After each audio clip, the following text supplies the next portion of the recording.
নবীদেরকে যে বাইয়ানাত দেওয়া হয় সেটাকে বলা হয় মুআজিজা। প্রত্যেকটা নবী রাসূলকে আল্লাহ পাক ওই জামানার জন্য, নিজ নিজ কওমকে সাইজ করার জন্য, তাদেরকে পরাস্ত করার জন্য যেমন মুআজিজা দরকার ঠিক তেমনটাই আল্লাহ পাক স্ব নবীকে দান করেছেন। যেমন হযরতে দাউদ আলাইহিস সালাম, তার একটা মুআজিজা ছিল লোহা। তিনি ওই সময়ে হযরত দাউদ আলাইহিস সালামের কওম লোহা দিয়ে তারা যন্ত্রপাতি তৈরি করত, তীর বল্লম তৈরি করত এবং এগুলো তারা বিভিন্ন দেশে সরবরাহ করত। কর্মকারের রমরমা বাণিজ্য ছিল কওমে দাউদের মধ্যে। তো ওই জাতিকে শায়েস্তা করার জন্য আল্লাহ পাক দাউদ আলাইহিস সালামকে একটা মুআজিজা দিলেন। সেটা হলো তিনি লোহাকে যখন হাতের ভিতরে আঙ্গুল দিয়ে চাপ দিতেন তো লোহাগুলো পানির মতো গলে আঙ্গুলের ফাঁক দিয়ে বাইরে যেত। সুবহানাল্লাহ। এটা হলো তার মুআজিজা। তো যারা কর্মকার তারা দেখতো যে আমরা লোহাকে নরম করতে গেলে সেটাকে তাপ দিয়ে, হিট দিয়ে সেটাকে আমরা বিভিন্ন রকম অস্ত্র সেটাকে তৈরি করি। কিন্তু এরকম ধরনের মুআজিজা যে আঙ্গুলে চাপ দেওয়ার সঙ্গে সঙ্গে সেটা মনের মতো গলে যায়। তো তারা হতবাক হয়ে গেল দাউদ আলাইহিস সালামের এই মুআজিজার কাছে। তারপরে মূসা আলাইহিস সালামের মুআজিজা আমরা সবাই জানি, লাঠি ছিল, লাঠি সাপ হয়ে যেত। তারপরে তিনি তখন তার বগলের নিচে যখন হাত ঢুকাতেন, বের করতেন, তখন হাত শুভ্র হয়ে যেত, সাদা হয়ে যেত। এরপরে মূসা আলাইহিস সালাম যে লাঠি দিয়া সাগরে বাড়ি মেরেছিলেন ফেরাউনের অত্যাচার থেকে বাঁচার জন্য, তো ওই লাঠি দিয়া সাগরে বাড়ি মারার সঙ্গে সঙ্গে 12টা রাস্তা হয়ে গিয়েছিল 12টা কওমের জন্য। এটাও একটা মুআজিজা। তারপরে হযরতে মূসা আলাইহিস সালাম তিনি এই মুআজিজা দিয়ে ফেরাউনের মোকাবেলা করেছিলেন। তো হযরতে ঈসা আলাইহিস সালাম তিনি হলেন রাসূলের আগের নবী রাসূল। তার মুআজিজা ছিল যারা জন্মান্ধ মায়ের পেট থেকে যারা অন্ধ হয়ে বের হতো, হযরত ঈসা আলাইহিস সালাম শুধু চোখের উপরে হাত বুলাইয়ে দিতেন, চোখ ভালো হয়ে যেত। তিনি কবরের পাশ দিয়ে হাঁটছেন, কোন পুরাতন যুগের কবর, 5000 10,000 বছর আগের কবর। তিনি আল্লাহর নাম নিয়ে কবর বসে দাঁড়িয়ে কবরের উপরে হাত বুলাতেন আর ডাকতেন, হে কবরের অধিবাসী, আল্লাহর হুকুমে তুই এখনই কবর থেকে বাহির হয়ে আয়। বলার সঙ্গে সঙ্গে ওই 5000 4000 বছর আগের মরা মাটির সাথে মিশে গেছে লাশ, সে কবর থেকে ঠিকই উঠে বাইরে চলে আসে। সুবহানাল্লাহ। হযরত ঈসা আলাইহিস সালাম যেগুলো ধবল রোগী, এই ধবল রোগীদের গায়ের উপরে হাত বুলাইয়ে দিতেন, মাশাআল্লাহ মুহূর্তের মধ্যে স্বাভাবিক হয়ে যেত। তো এগুলো হচ্ছে ঈসা আলাইহিস সালামের মুআজিজা।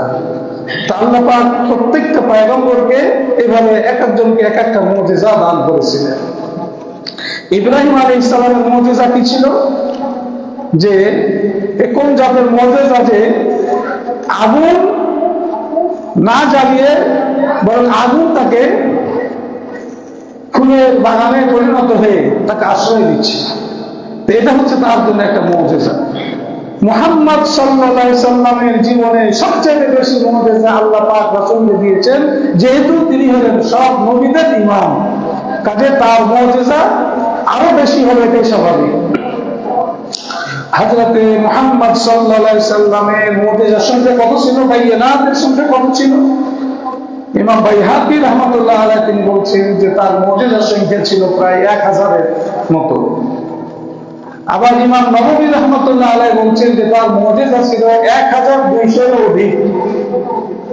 আবার অন্যান্য বিভিন্ন কিতাবে পাওয়া যায়, কোন কোন মুহাদ্দিস তারা বলছেন যে রাসূলের জীবনের টোটাল মুআজিজাগুলো এক জায়গায় করলে প্রায় 3000-এরও অধিক মুআজিজা পাওয়া যায়।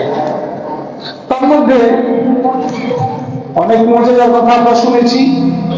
হুদায়বিয়া প্রান্তরে আল্লাহ রাসূল 1400 সাহাবী নিয়ে আছেন, পাত্রের পানি সব শেষ, আশেপাশে পানির কোনো ব্যবস্থা নাই। মুহাম্মদ সাল্লাল্লাহু আলাইহি সাল্লাম বললেন, তোমাদের প্রত্যেকের পাত্রগুলো ঝাঁকিয়ে ঝাঁকিয়ে সেই পানিগুলো পাত্রের তলদেশে থাকা 1 ফোঁটা 2 ফোঁটা করে যাই থাক পানি, ওটা এক পাত্রে তোমরা জমা করো। সবাই যার যার মতো করে পাত্রগুলো ঝাঁকিয়ে ঝাঁকিয়ে 1 ফোঁটা 2 ফোঁটা করতে করতে এইভাবে একটা পাত্রে দেখা গেল যে কিছু পানি জমা হয়ে গেল। আল্লাহ রাসূল সেই পাত্রের ভিতরে হাত ঢুকালেন, 5টা আঙ্গুল ঢুকালেন, বের করলেন। বের হওয়ার পর 5টা আঙ্গুল 5টা ঝর্ণায় রূপান্তরিত হয়ে গেল। সুবহানাল্লাহ। আঙ্গুল দিয়া ট্যাপের মতো পানি বের হতে আসে। সাহাবীদেরকে বললেন, তোমরা আসো, যে যার মতো করে যতটুকু পানি পান করার দরকার পান করে নাও। যার কাছে যতটি পাত্র আছে এই পাত্রগুলোতে পানিগুলো তোমরা সব ভর্তি করে নাও, যেন আর কমতি না হয়, কমে না যায়। সবাই খাইলো, কেউ ওযু করলো, কেউ গোসল করলো, তারপরে নিজ নিজ যতগুলো পাত্র ছিল সবাই ভর্তি করলো। 1400 সাহাবী সবাই নিজ নিজ মতো পানি ব্যবহার করলো, সংগ্রহ করলো। অথচ রাসূলের এই 5টা আঙ্গুলের ঝর্ণা ধারা তখন চলতে আছে। সুবহানাল্লাহ। এ কোন জাতের বাইয়াত মুজিজা! রাসূল কারীম সাল্লাল্লাহু আলাইহি সাল্লাম হিজরতের রাতে মক্কা থেকে মদিনা আসছেন। পথে চতুর্দিকে শত্রুদের আনাগোনা, সবাই রাসূলকে খুঁজছে। 100 উট পাওয়ার নেশাতে সবাই মাশগুল হয়ে গেছে। রাসূলের জীবিত অথবা মৃত রাসূলকে এনে দিতে পারলে 100 উট পুরস্কার দেওয়া হবে। এই দুনিয়াবী পুরস্কারের জন্য দুনিয়াবাজ কিছু লোক রাসূলের তালাশ করছিল যে রাসূলের পাল্লাতে উঠিয়ে 100টা উট আমরা হাসিল করে নিব।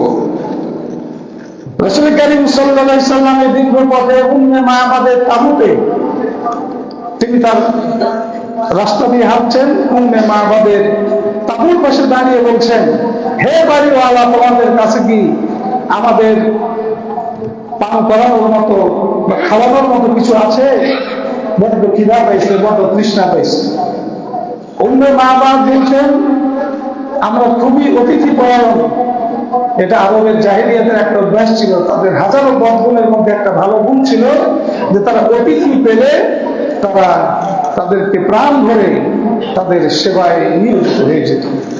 তো উম্মে মা'বাদ বলছে যে এটা আমাদের ধর্ম, যে কোনো অতিথিকে আমরা সুযোগ পেলে কিছু খাওয়াই। কিন্তু আপনি এমন সময় এমন কথা বললেন যে আপনার যে কিছু দিব এরকম কোনো ব্যবস্থা আমার বাড়িতে নাই। তোমার স্বামী কোথায়? তো আমার স্বামী ছাগল নিয়ে চড়াতে গেছে। তো বলছে যে তোমাদের তাঁবুর পাশে এক কর্নারে একটা দুর্বল ছাগল শুয়ে আছে। রাসূল বলছেন যে ওই দুর্বল ছাগলটার দুধ কি আমরা পান করতে পারি?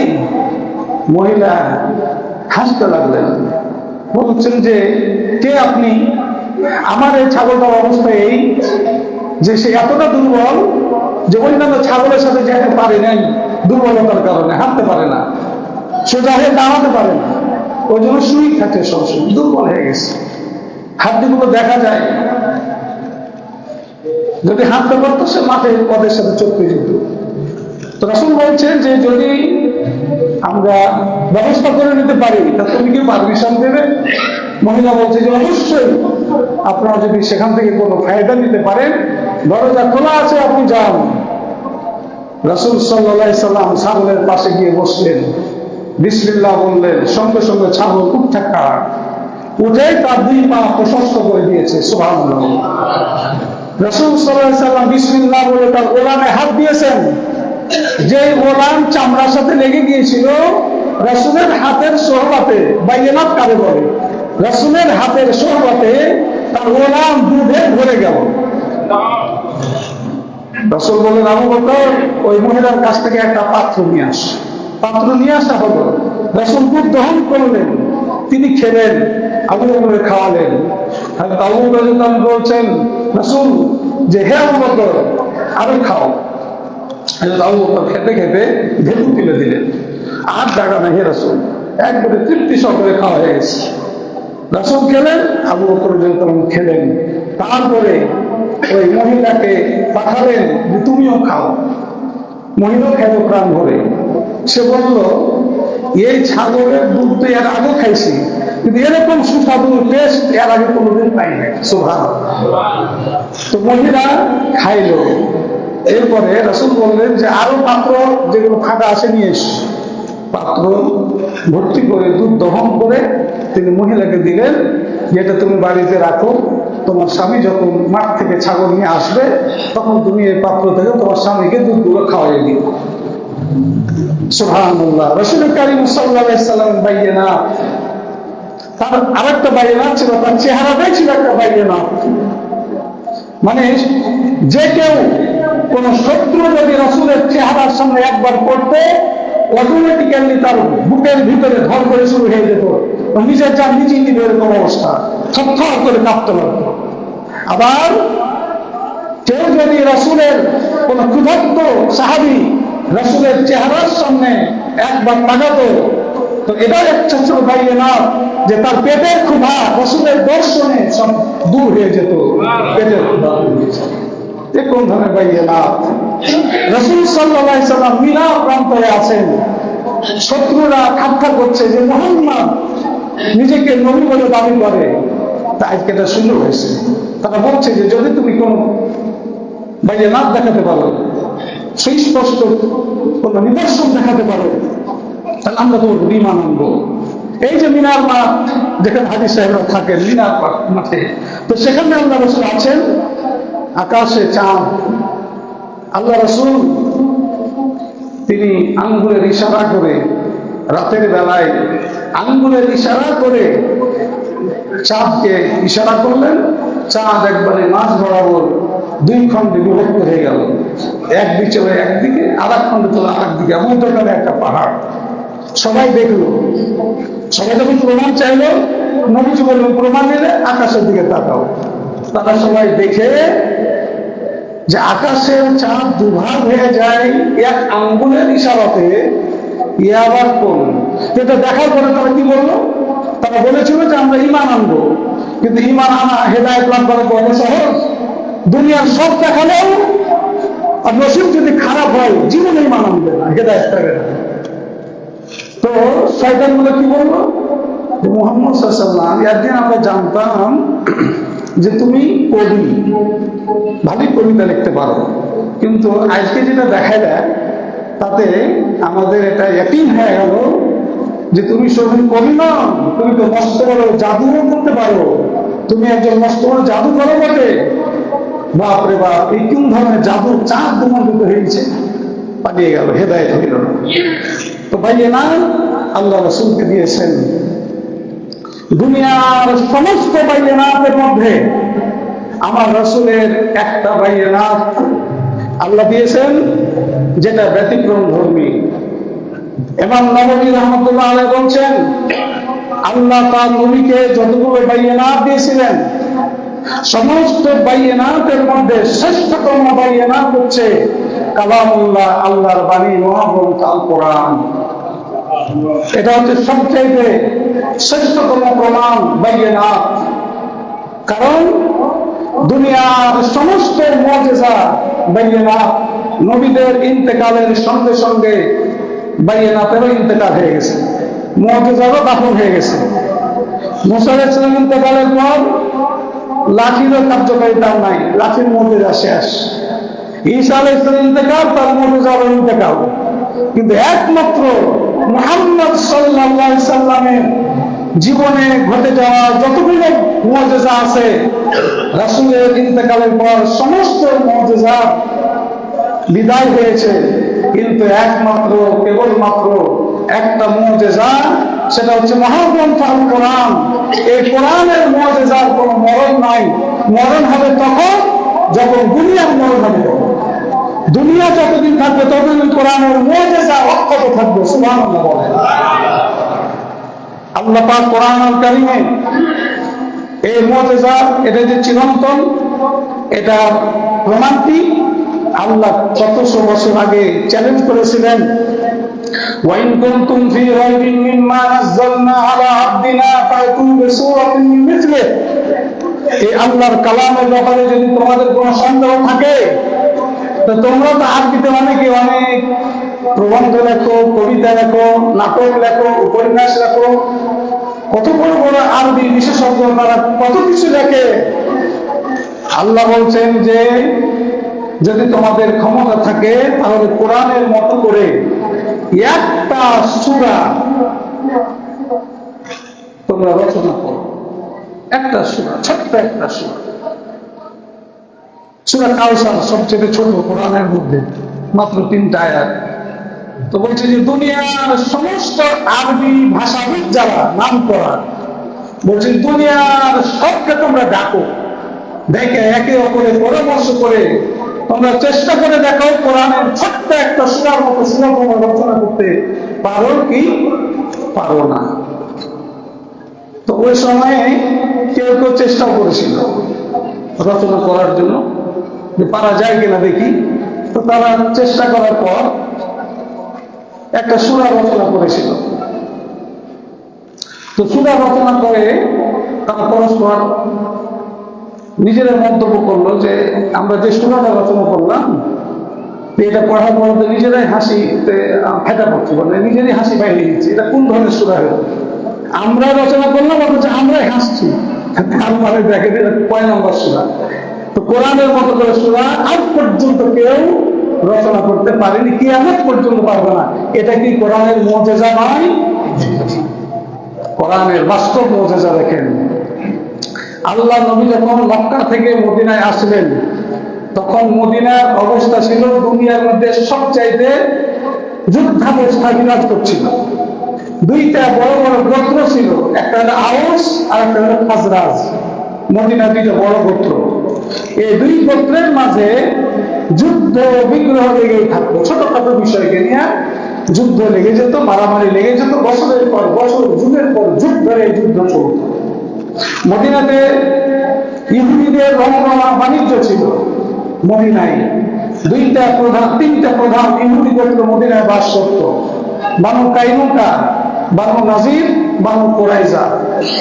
এই শয়তানগুলো মদিনাকে সবসময় অশান্ত করে রাখত নিজেদের ব্যবসা টিকিয়ে রাখার জন্য। এরা ছিল মদিনার নিয়ন্ত্রক। ব্যবসা বাণিজ্যে তাদের জন্মগত থেকে তাদের একটা অভিজ্ঞতা আছে, এখনো তাই। তার ব্যবসা দিয়ে গোটা বিশ্বকে এমন ভাবে কবজায় রেখেছে। আজ মুসলমান ফতুয়া নিয়ে ব্যস্ত, কিন্তু যত পণ্য ব্যবহার করছি সব ইহুদিদের পণ্য। এ যখন আমাদের মাথা ব্যথা নেই। তো যাই হোক, ওই ইহুদিরা মদিনা রাষ্ট্রে তখন একটা ভয়ঙ্কর পরিস্থিতি বিরাজ করছে। আল্লাহ রাসূল মদিনায় আসলেন, আসার পর নতুন করে একটা সংবিধান প্রণয়ন করলেন, সেটার নাম হলো মদিনার সনদ। এই সংবিধান এর যে ধারাগুলো ছিল তার মধ্যে সর্বশেষ যে ধারা, যেটা হচ্ছে সবচেয়ে মূল কথা, যে এই সংবিধানে মূল বিষয় হচ্ছে যে উদ্ভূত যে কোনো পরিস্থিতি মোকাবেলায় আল্লাহ এবং তার রাসূল যে সিদ্ধান্ত দিবেন সেটাই চূড়ান্ত সিদ্ধান্ত বলে গণ্য হবে। অর্থাৎ আল্লাহর আইন যেটা বলবে, রাসূল সাল্লাল্লাহু আলাইহি ওয়াসাল্লামের হুকুম যেটা হবে সেটাই হবে চূড়ান্ত সত্য, এর বাইরে আর কোনো কথা থাকবে না। এটা হলো মদিনার সনদের সর্বশেষ পয়েন্ট। সনদ প্রণয়ন করলেন, কোরআন ভিত্তিক সমাজ ব্যবস্থা কায়েম করলেন। কোরআন হয়ে গেল রাষ্ট্রীয় সংবিধান।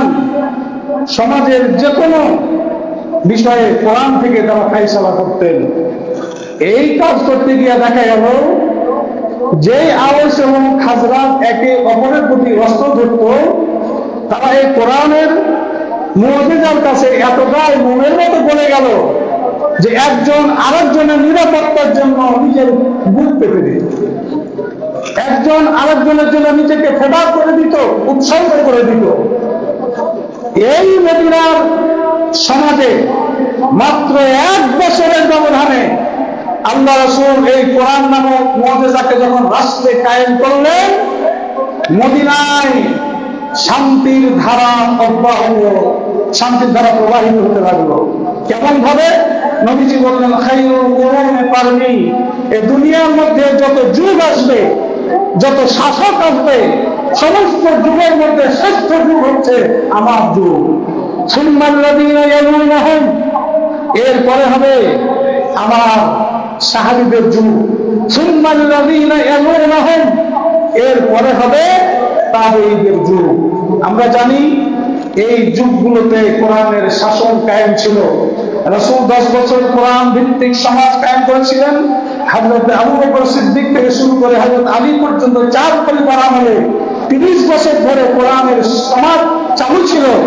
এই কোরআনের মুজিজা মদিনার লোকেরা শুধু নয়, গোটা বিশ্বব্যাপী মানুষেরা দেখেছে যে কোরআন সমাজে প্রতিষ্ঠিত থাকলে সেখানে অশান্তি থাকবে না, সেখানে দুর্নীতি থাকবে না, চুরি থাকবে না, পাপ থাকবে না, কোনো অন্যায় অত্যাচার জুলুম কোনো কিছু থাকবে না যদি কোরআন থাকে। কোরআন হচ্ছে নূর। কোরআনের আলো যদি সমাজে থাকে সেখানে কোনো অন্ধকার থাকতে পারে না, অন্ধকার প্রবেশ করতে পারে না। তাহলে এই 3 জামানায় শাসকরা যখন কোরআন দিয়ে শাসন করেছিলেন তখন